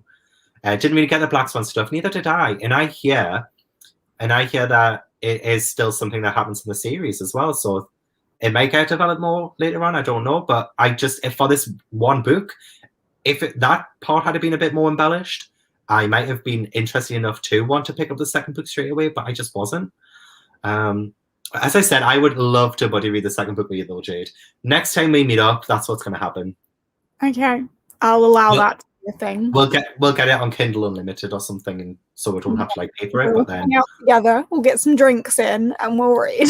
Oh, we'll do some story time as well. I feel like that would be so fun.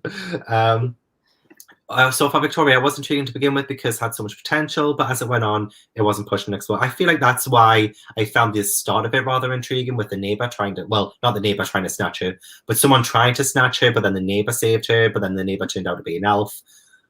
I found that intriguing at the start, but then it suffered. It suffered as it went on. Yeah, I think honestly, as soon as the word elf came into it, I was immediately just like, nah. Yeah, elf. Like, I mean, everything from that point on, I was just like, oh, Jesus. Do you just not like elves? It just threw me out of the story entirely. I don't know what I wanted them to be, just humans with magical abilities, maybe, but it's just elf. Yeah, a lot of people did say there was a lot of missed opportunities, wasn't fleshed out. So I guess for logic for you then, since that it did take you out of that book, as you mentioned, yeah, I gave logic a 4. So did you give it a 3? Okay, so really it was only plot that was too much of a discrepancy, but I changed plot to a 5 because I kind of want to be like you, but not too much like you. So it's still one higher. It's still one higher than you. But no, I immediately gave logic a 4 because of the whole plot hole. Well, not exactly plot hole. I didn't really notice plot holes. I just noticed that nothing was given the attention to detail that it needed for me to believe that it could happen. I know it's fantasy, and as we say this, it's like fantasy, you rate a bit different with logic. If it makes sense in that world, then fair enough. A lot of the stuff in this just didn't seem to make sense, or as you said, it takes out the story a bit. And Sophie was a huge instigator for that. She took me out the story a lot. Yeah. So yeah, I think that's why it came out so low for me. Whenever I think about the logic aspect of Core Pile, I always think, was there a point where I read it and went, huh? And yes, like every second page, I read something and went, huh? What? Where did that come from? How did that happen? Why is that there? I don't get it. That's weird. Yeah. No, I totally agree with that. Especially the elf thing. And I think that's a me thing, the elf thing. Like, yes, maybe not just a me thing. A me and Vanessa thing is just elf. I'm gone. No. I lost interest when Fitz was like, "It's cute humans think dinosaurs look like this." There was a lot of human hating in this, which honestly sometimes fair enough, especially with the fires, because humans do destroy the planet. But yeah, the cover sure doesn't suggest elves. The only elves that bring intrigue are from Lord of the Rings. I can agree with that. I can agree with that. Have you read anything with elves in it? Only Christmas elves. Yeah, okay, then yeah, that's not the best. I was gonna say I do love elves, but like in the Lord of the Rings sense, but not. I think I could get behind elves in a Lord of the Rings sense, like elves in a like D&D type sense. Yeah, like, I can get behind elves in that way. Just elves in this way, nah. just seems unnecessary. Just let them be elite humans with magic powers that hate the rest of humanity if you must. But elves. That makes sense. Also, this is a great point. The way she was taken from her family made no sense. She was immediately ready to be adopted by someone else. It's not like she had a bad home life. Yeah, I mean, yes, she did overhear her mum say, "I wish you were normal like your sister." things like that. It would have been hard for her, but at the same time, for her, she always felt like she was different anyway, which doesn't excuse her mum's behavior and thinking that about her daughter. But don't all kids think that they don't? Yeah, they do. Family. Yeah, if someone said, "Okay, I'll take you away from them forever, and they'll never know who you are," they would cry back to mummy and be like, "I don't want to go. I love you guys." Yeah. And I had no feelings. It seemed. I feel like that's probably a reason why I hate the fact that she's been imbued with all this knowledge and information beforehand, because I feel like then you could use that as an excuse of why it was so easy for her to go away from her human family, because they weren't ever her human family really, and she knows that deep down. But I hate that excuse. I really do. It eliminates her relatability for me as a main character. It relates her as somebody I can root for, just because I just feel like she's like this emotionless void. A bit like Jade with this book, just like everything just bounces off, and it just isn't explored in that way. So I do think that affected the logic so much. And for Victoria as well, logic goes back to the point, being so good at powers and skills she didn't know she had. And I hate the excuse that she already has the knowledge. Like, it's lazy to me. I feel it's lazy. I can picture elves like that as well. Oh, what about the elf character in Polar Bear Explorers Club? It's great because the Polar Bear Explorers Club world is such a random, weird... it's so random and weird, but it makes sense in that world because everything's random and weird. I see that elf as like a Christmas elf. That world, that makes sense. Yeah, exactly. I mean, in that world... that world has cabbages in it, okay? So it makes sense. Carnivorous cabbages. There seem to be a lot of things you just have to accept that are later explored, explained. Not saying that a good way to write a series or a reason why you should continue. At least I think, it's a good point to say that this is the start of a series, so not everything has to be explained. But at least when you're presenting such big questions about someone's identity or someone's character or magic, at least give us something in the first book that will somewhat explain, somewhat make us intrigued, somewhat interested. And fair enough, it will be interesting and intriguing for a lot of people who do continue the series. But for a lot of us, we didn't feel that. We didn't feel that at all. And Jade's drinking her drink thinking, I could say the exact same thing about Murder Most Unleashed, like... I think fairies makes more sense for them than elves. I mean, the way all the buildings are described screams fairy princess to me. That makes sense. No, because even fairies with wings and stuff, I just wanted them to be elite humans. Elite humans, yeah. Because they're human. They're just humans with magic that live forever. Yeah. Oh, if only. But yeah, it was an easy way for the author to not have to explore the topics more, was to make Sophie all-knowing, all-powerful, and she knew this all along, so it's fine. There are no plot holes with that logic, are there? Yeah. Brilliant. 10 out of 10 for logic. 10 out of 10. 10 on co-pile. Sophie with information and planning in her brain takes away any tension. Exactly this. That's why atmosphere fell a bit flat for me, because there was no tension. She could get away with anything. Tribunals, there's no point to them. Didn't really feel a connection between Sophie and her human family, so I suppose that's why it didn't. It's because it was so underdeveloped at the start as well. I think it was about 100 pages in when she left their family or something like that. And it didn't feel that developed. It might have been less than 100 pages, but I haven't read Artemis Fowl. But I love the human hating in Artemis Fowl. It was sort of mind-opening about all the violence. I feel like it's such a great conversation to have about how humans do destroy the planet and that there are bad humans out there. So if it's in Artemis Fowl, I'd love to read Artemis Fowl, honestly. It looks like a really good series. But if Artemis Fowl can do it right, then there's no reason why. Artemis Fowl is older than this as well, I'm sure. Is that how long it is? That's where she leaves her family.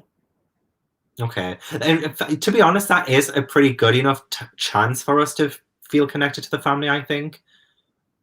I feel... Because 100 pages, it can be a lot of words for a middle grade. A lot of that time as well is her going to Elf World. So it'll be even shorter than that, actually. Yeah. It'll be even shorter than I hate when they say real family when they mean biological. Dem's comment, but apparently she didn't already know that it was not eyelashes. She knew everything else. That is my main takeaway from this book is the eyelashes. That is all I'm getting. Just like what was it, the lemon squeezer from the Crooked Sixpence? In the Uncommoners, yeah. That's what I take from that one. This one I'm taking the eyelashes. There's always something in there. That's a good idea. Oh yeah, equally the emotions between her and the Guardians were so quickly made. I would have thought that she would have been a little bit more reluctant for her to just hop into another family. But that is a good point. Yeah, I think that's the general census is that there were a lot of potential, but the writing just. But I do think that Shannon Messenger does improve with time. I believe that. But for this one, it just wasn't there. It should have waited. Yeah, I think we just listen of the conversation we had about Murder Most Unladylike, where people were saying, "Oh, but that is explained later." We have to remember that there was a point in time where there wasn't later. Yeah, for a long time as well, because the series is still going for this one, and especially if you're going to be a little bit like have characters who are racist in a middle grade book, for example, and not show consequences for doing that, then it's not a good look. So the same thing with this one. If you're not going to explore things properly, then why should I invest my time in reading the other 7 books in the series? Yeah. But yeah, can I ask, was pulling her out her eyelashes going to be anxiety or OCD? I think so. Like, I think we touched on this briefly at the start, so if you missed, I think so. But it's just a nervous habit thing. I don't know if it's as deep as an anxiety or an OCD thing, or if it is just a nervous habit thing. Yeah, and apparently it doesn't go away as well, so there'll be lots of chances. But I'm conflicted on the eyelash thing. It is something that gets me because it's something I notice a lot, is the repetitiveness of it. But I do get that it is a bit of a nervous thing for her. But at the same time, I'm just like, I can't. And if it's still going to be in the series, it's just even more reason for me not to read it, to be honest. Okay, I can kind of relate to it in a nervous habit picking at things sort of thing. I think I've mentioned before how I have a nervous habit of peeling the skin from behind my ear. It's gross. I know it's gross. I'd do it. But if someone was going to write about it, write about it with some meaning and some depth. Yeah. At least cover it up with a lot of meaning and depth around it. Don't just keep saying I'm pulling out my eyelash, pulling it. But you know what? It's funny you mentioned the ear thing. I don't pull the skin, but I put my fingernails on my ear a lot. Just to get the cold, because I feel the cold in my fingertips.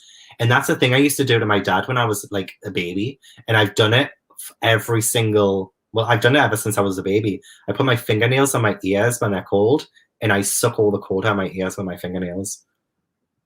And it's such a relaxing feeling. I love it. But it's something I've done as a baby. So I just kept it as an adult. So I totally get the whole having a habit kind of thing. But I wouldn't want to read about me doing this 18 times in a book. You know what I mean? Like he raised his hand to his ear, put his fingernails on his ear. He sucked out all the cold from his ear and his finger. I would get bored after a fresh layer of skin off her ear. Oh, no, I'd be like, at least change it up every now and then. Say, oh, a bit of blood came out that time. You know what I mean? Just like she put the bit of skin in her mouth. You know, things like that. Just change it up. Change it up. Oh, I'm sorry. I went a bit too far there. That is too far. I went too far there. I'm sorry. I wonder if the author rewrote the series with the skills she has now, how different it would be. I feel like it would. Be. People have said in the annotated version, she's already acknowledged that there are things that she would change. Which is why I really respect her as a writer. Like, no hate to Shannon Messenger whatsoever. I could not have wrote this when I was her age, so no hate here. And again, you have to remember that it was a decade ago. Exactly. Times have changed. But yeah, honestly, I'm just like, I admire her anyway. I think she's awesome. I just didn't connect with her book, and that's fine. Does she just disappear from her family, or am I just thinking of Hermione and that her family? Her family forgot her. Like she gassed them, and then they got the L because they were gonna have Sophie die, like pretend to die, and they'd have to mourn her. And then she was like, "Oh, well, can you just make them forget me instead?" So yeah, it was the whole forgetting thing. Oh, I bet my lip yes and all the time is an anxious habit. Yeah, I totally relate to it.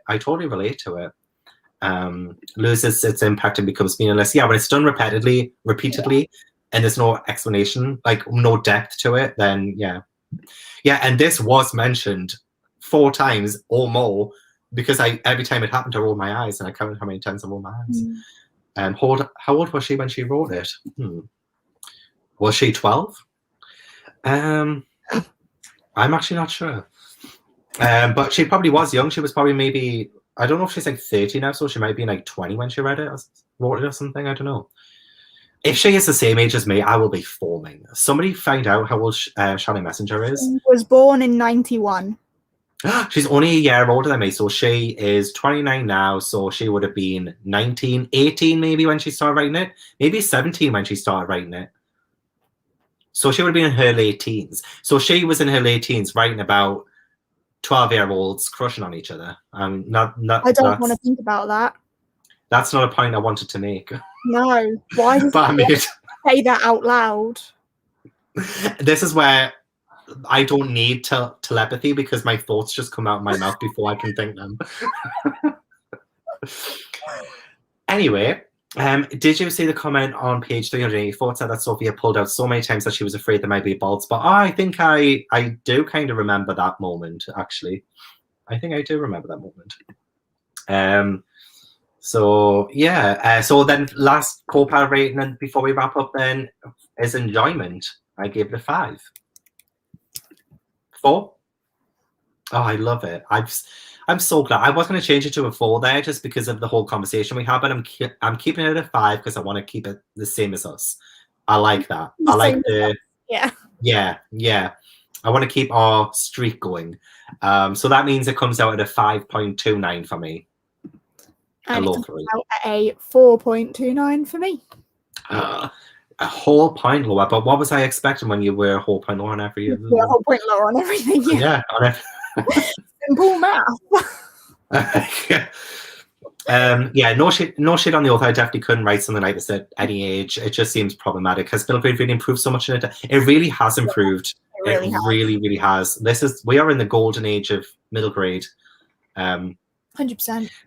She was 21 when it was published, but 17 when she started writing it, according to the FAQ on her website. So 17 incredible skills that she had as a 17-year-old to write like a 500-page middle grade book. One of the favorite middle grades. First book came out in 1987, and then the 7th and final book came out in 2015. The author started as a teenager. Her writing improved so much. That's really interesting.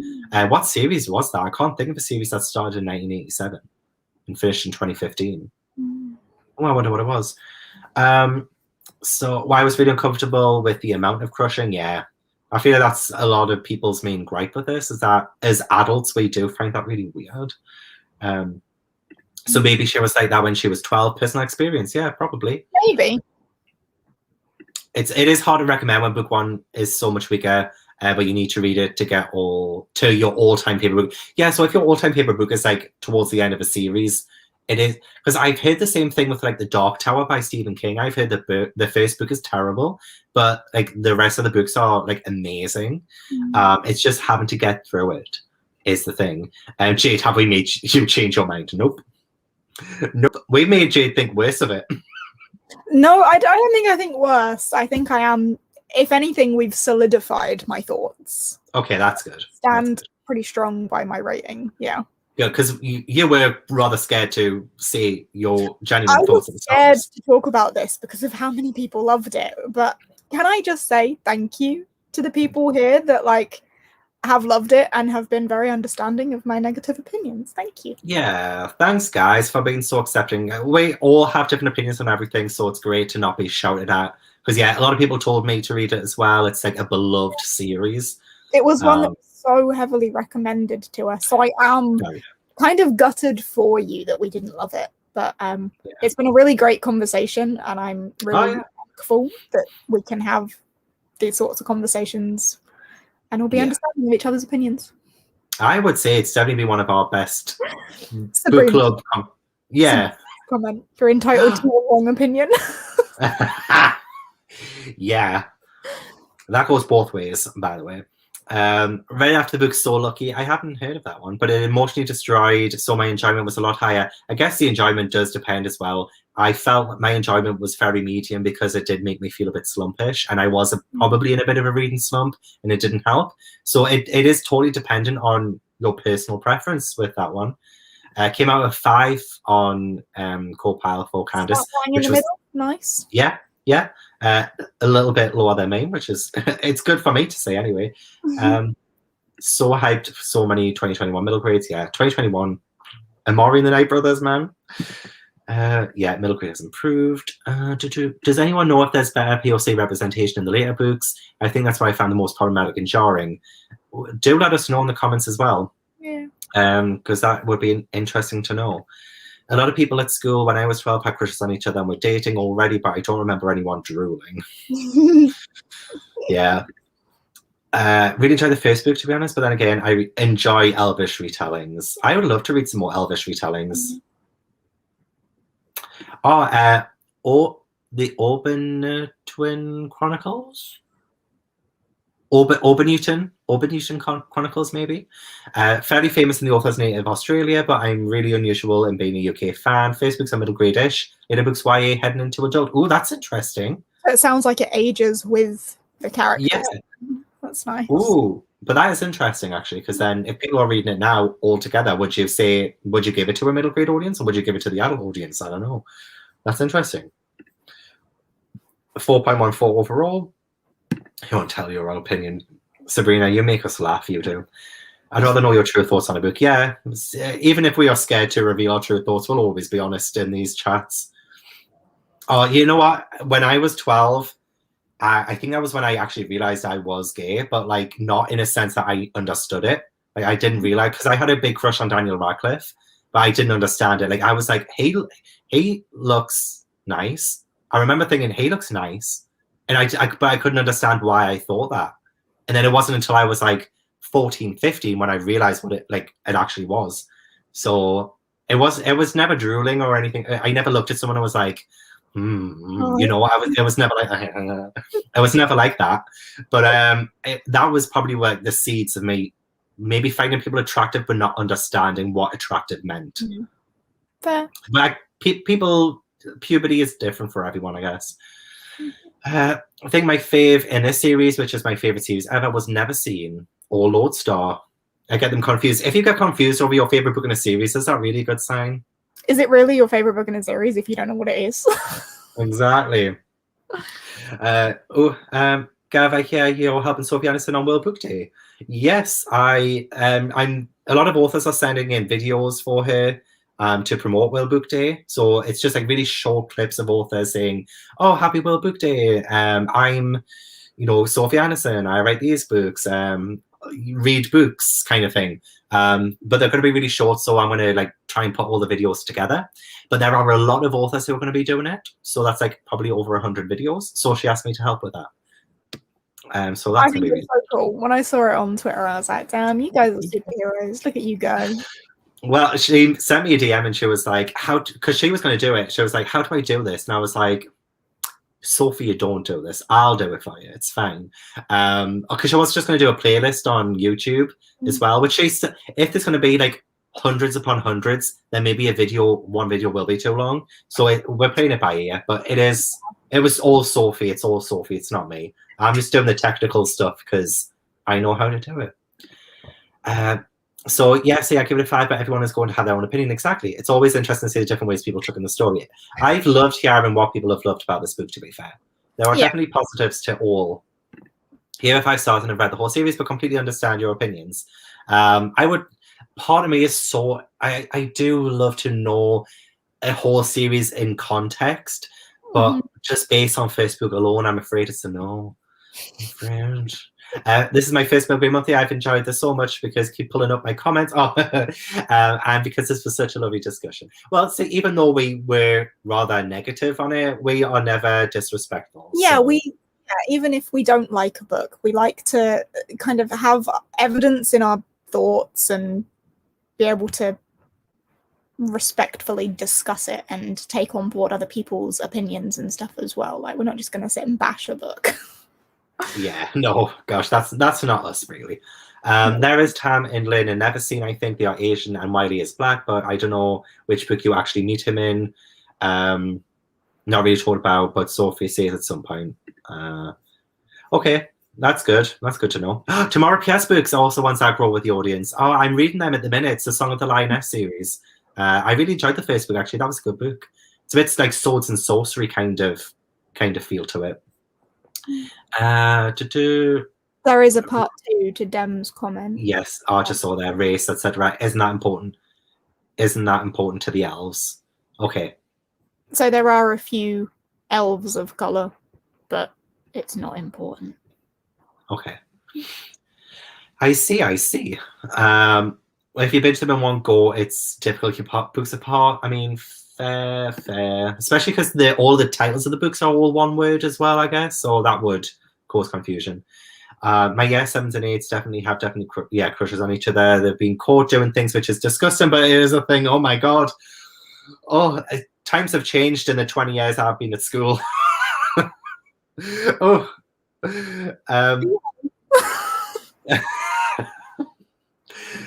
Gavin and Sophie are besties now. Factual. I say that. I still feel bad for rating my first middle grade monthly book. It's fine because our first middle grade monthly book was similarly quite low, so it's fine. Trial and error. Gave the first one 5 stars. Daughter is 13 and loves the whole series so much that she's on her 3rd reread. Wow. See, I wish I did read these when they came out. I really do. It would have been so different. I think what this proves is that the target audience will like it more than we do. Exactly. So take our opinions with a grain of salt, is what we're saying. Is Amari Febb's book? No, it is A Wolf for a Spell by Cara Sutton. That one will be on Jade's channel. And perfect for Polathon too. A beautiful showing off of the book there, Jade. So yeah, we are coming up to like nearly 2 hours. So there were a couple of questions for Polathon. I can't really remember what they were anymore because they were quite high up.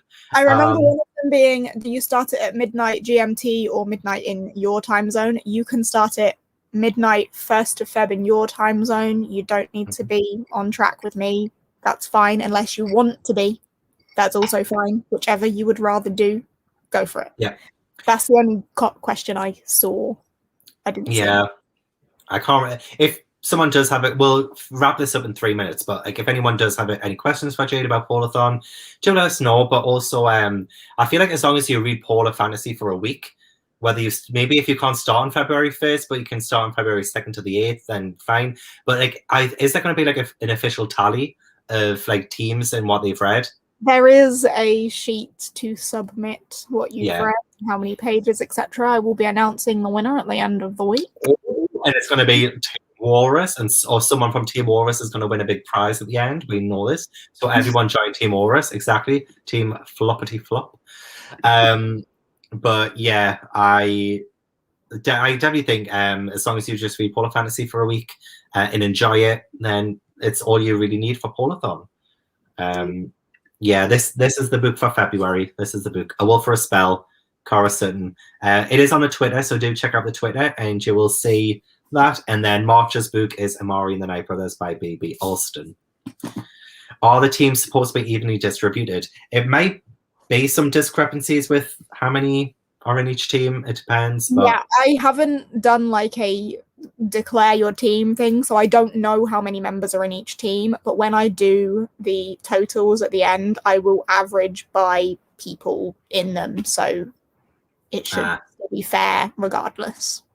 Yeah, that should be good. But so the poll that I did on the Twitter was surprisingly even.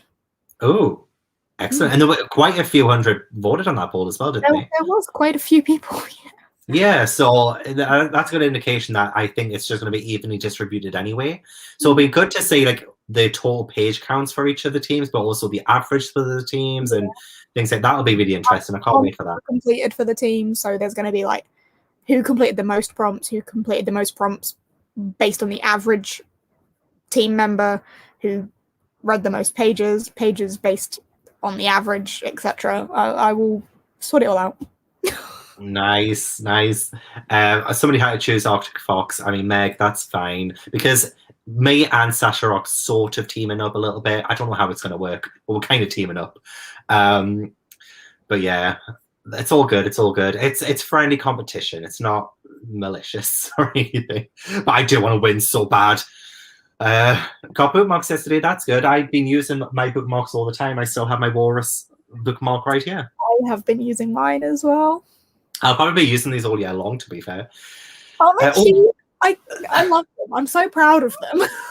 You should be. I've decided to join Team Walrus instead of causing mayhem all over the board. Well, that's what I've got to do. I can't pick a team. I'm just going to be a mess.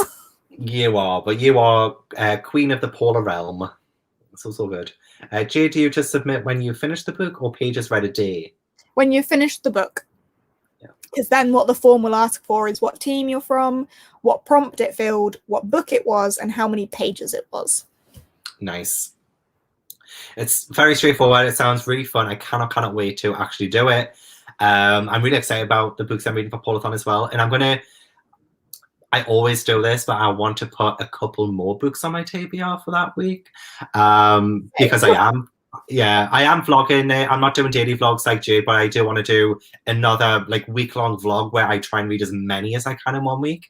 So I have my core TBR, but I have so much Paula books on my TBR that I realized it would be really nice to do that. I'd love to revisit the books because I read a couple of firsts in a series for last Paulathon, like Winter House and the International Yeti Collective.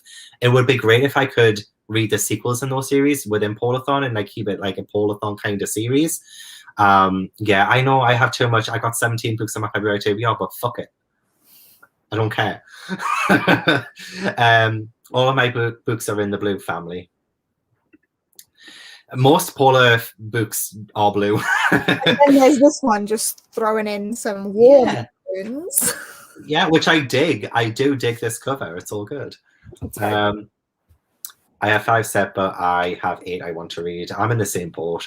But anyway, it has been nearly 2 hours. It's the longest live show we've done talking about a book. Really but I felt like we did have a great set. If you want book recommendations for Paulathon, Jade does have a recent video of all of Jade's Paula fantasies, but also she has 2 Paula fantasy recommendations from 2018, 2019, and 2020. Yeah. So there are video recommendations that you can check out on Jade's channel. So that'll be really cool. And Sasha in her TBR, Sasha at the Wild Sasha, did a bunch of recommendations at the end of her TBR video as well. So you can always check that out too. Yeah, and I believe there will be like sprints on YouTube, Instagram as well. Yeah, I'm going to do some on Instagram. I don't want to overload my channel with a bunch of sprints because I'm going to be daily vlogging and sprinting, so I don't want it to become too much. So I'll do some on Instagram too. Lighten the load. Because that's too. Over there might be involved in a fair few of them because he's got a free week. I've got a free life at the minute. I booked the week of Paulathon off pretty much last Paulathon. We already planned it, and it turns out I didn't actually need to book it off because I was going to have it off anyway. But it was still there in place just in case, so it's fine. So I'm glad you guys, the people who joined for the first time, thank you so much. I hope we didn't put you off any of the future ones. Thank you so much for tuning in. But we will end it here. I hope you guys have a great night, and yeah, make sure you read the next Middle Play Monthly book. It's going to be awesome. That'll be on Jade's channel. Thank you, everyone. Check out the Twitter. Bye. Bye.